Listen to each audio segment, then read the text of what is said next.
Só para contrário, então, que passa por 5 minutos.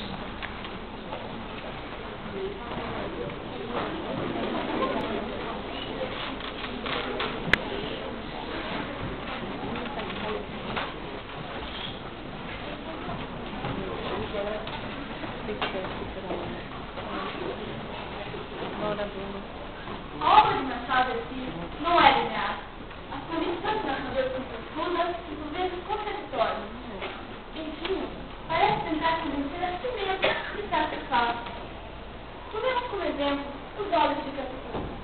Quando José Dias descreve os olhos da menina como geometria simulado, Bentinho descobre. Deve apenas ver os olhos de Capiturina, procurando tais características, e não as encontra. Então cita: eu nada achei de extraordinário. A cor e a doçura eram minhas conhecidas. Protesto. Bentinho era apaixonado, portanto não conseguiu ver. Então está discutindo Bentinho era sério de demônio. Sim. Bentinho é sério de ciúme? Não. De amor.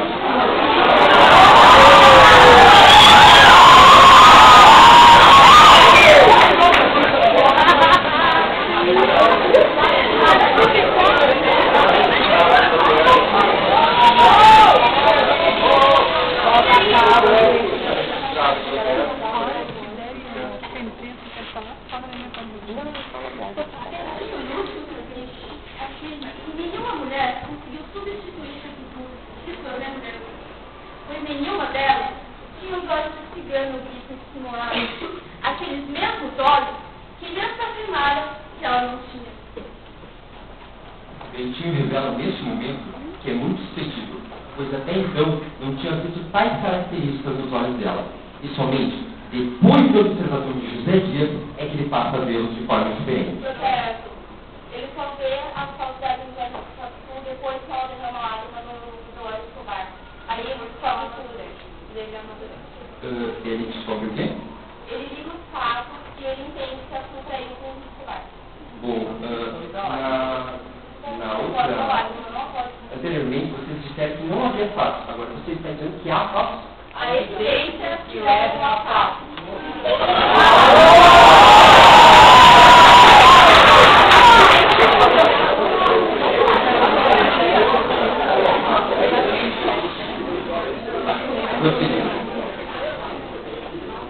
José Dias também é assunto de outro capítulo da obra, intitulado Uma Ponta de Iago.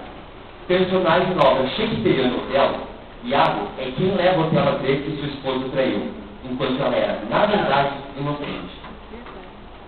É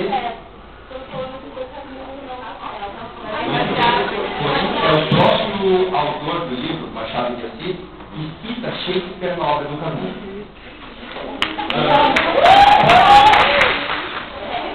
Muito bem, então, você, por favor, fale isso para Machado de Assis, que escreveu sobre o Camus. Acabou. Eu estou baseando no livro deste Júlio.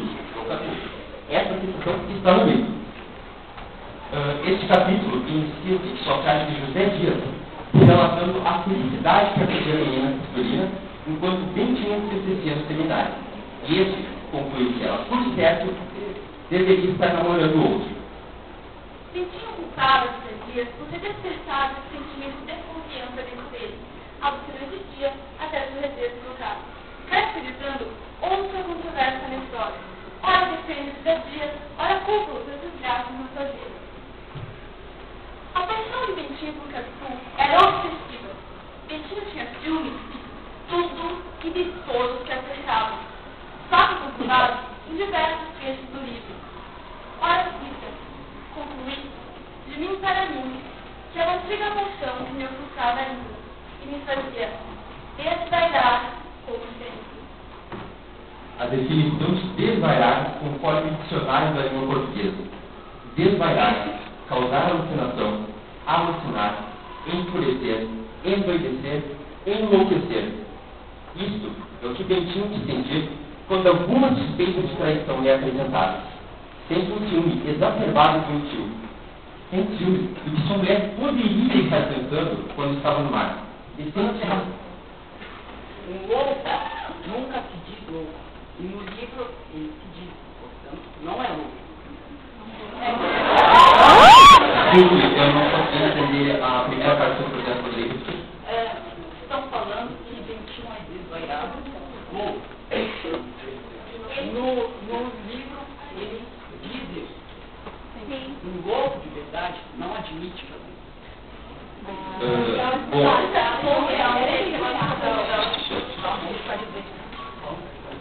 Bom, quem afirma isso é o próprio Dentinho. Segundo, não estou alegando que ele é louco. Ah, bom.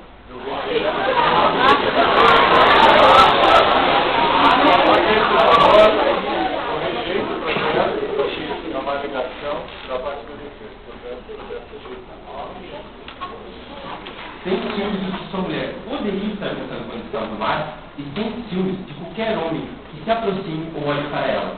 Exemplo disso, sem ciúmes de um homem que simplesmente passa o cavalo na rua.